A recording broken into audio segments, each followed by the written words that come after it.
Maikli, ngunit masayang pamamasyal sa kanyang eskwelahan, tinungo naman namin ni Miss Ku ang paborito niyang kainan at tambayan. Ito kami nag-hangout pag medyo malaki-laki baon namin. Yeah. Pag sa Bob, so medyo kahit paano high.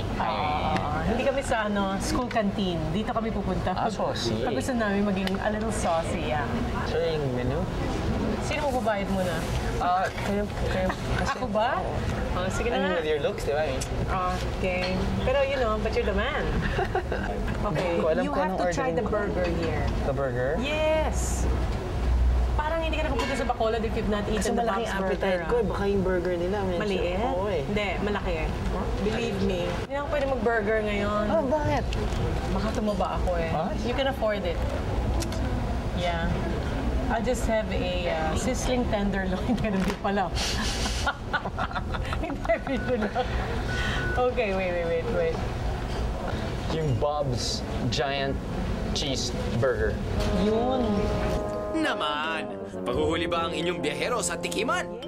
Basta, rapsang tibog! Join ako dyan! Alam mo mga taga-Bacolod, mga malambing. Eh syempre, pag may skill ka ng kalambingan sa school, pag wala kaming budget mga girls, maghahanap kami ng may budget na boy. Tapos sabihin, halika na, dali mo kami sa bar. Why Bob's in particular? Eh, malapit lang kasi. Ay, naman nga pala, a few steps away from your school. Yeah, it's like a step away from, San Augustus. San Augustus? Oh. Yes. Hanip naman talaga to si Miss Ku. Divang-diva na pala noon pa. Here comes the giant cheeseburger!